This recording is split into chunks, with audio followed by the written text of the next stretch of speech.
స్టూడియోలో మీ పర్సనల్ మరియు business promotions కోసం సంప్రదించండి 9662166699. ఖచ్చితంగా మేము ఫర్దర్గా ఇన్వెస్టిగేషన్ జరుగుతున్నప్పుడు వివరాలను బయటకు వస్తాయి. ఇది రావాలి కూడా, ఎందుకంటే ఇది వ్యక్తులు ఎవరని కాదు, ఇక్కడ వ్యవస్థలో మనం ప్రక్షాళన జరపాలి, మార్పు తీసుకురావాలి. అనేక సందర్భాల్లో క్షేత్రస్థాయిలో అధికారులు గతంలో వాళ్ళు చేసిన కొన్ని పొరపాట్ల గురించి బయటికి చెప్పుకోలేని పరిస్థితిలో ఉన్నారు, బెదిరిస్తున్నారు.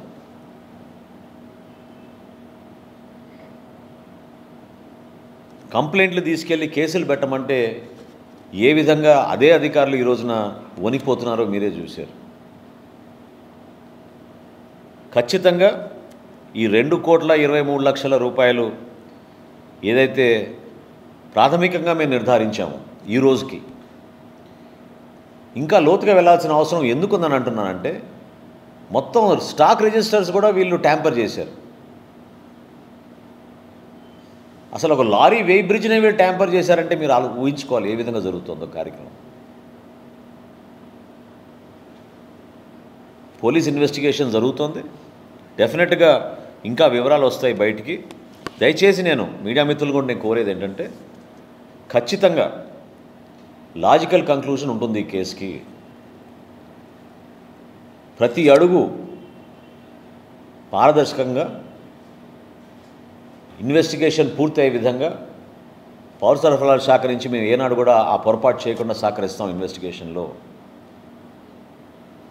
ఇన్వెస్టిగేషన్లో నిమగ్నమైన పోలీస్ వ్యవస్థ, రెవెన్యూ సిబ్బంది, పౌర సరఫరాల సిబ్బంది ముగ్గురు కూడా ఒక కలెక్టివ్ ఎఫర్ట్ తోటి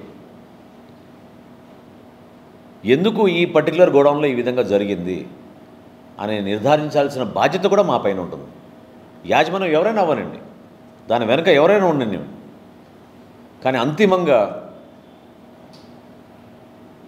న్యాయబద్ధంగా, చట్టబద్ధంగా, నిజాయితీగా ఇన్వెస్టిగేషన్ జరిగే విధంగా ఖచ్చితంగా మేము ముందుకెళ్తామని ఈ సందర్భంగా మీకు తెలుపుకుంటున్నాను.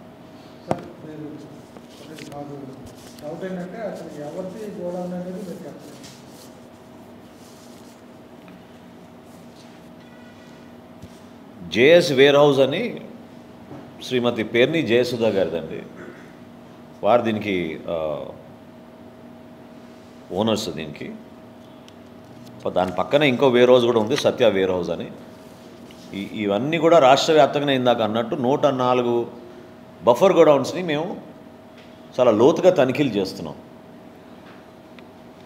దానికోసం ఈ కొత్త సాఫ్ట్వేర్ తీసుకొచ్చి ఎక్కడ కూడా పొరపాటు జరగకుండా మాకు స్టాక్ బ్యాలెన్స్ ఎంత ఉంది, ఏ విధంగా మేము కొనుగోలు చేసి ఏ గోడౌన్కి పంపించాలనే దానిపైన వేర్ హౌస్ మేనేజ్మెంట్ సిస్టమ్ అనేది ఒక కొత్త సిస్టమ్ మేము తీసుకొచ్చి ఏర్పాటు చేసాం.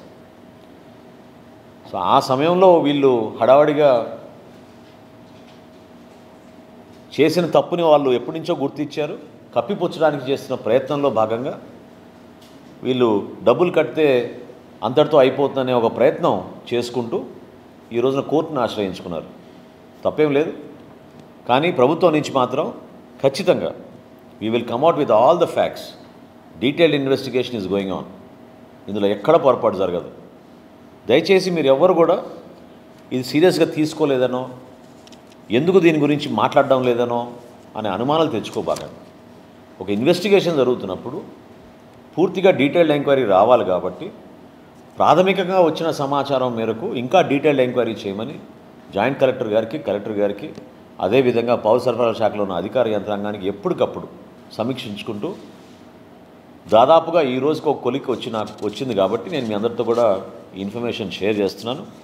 ఇనీషియల్గా అనుకున్నట్టు స్టార్టింగ్లో వీళ్ళు వేసిన అంచనాలు ఆ రోజున్న బుక్స్ని బట్టి వాళ్ళు ఇచ్చారు, కానీ ఫిజికల్గా స్టాక్ వెరిఫై చేసి స్టాక్ మొత్తం అక్కడి నుంచి దగ్గరున్న MLS పాయింట్కి తరలించారు కాబట్టి 3,708 బస్తాలు కాదు, అది 4,840 బస్తాలుగా నిర్ధారించారు.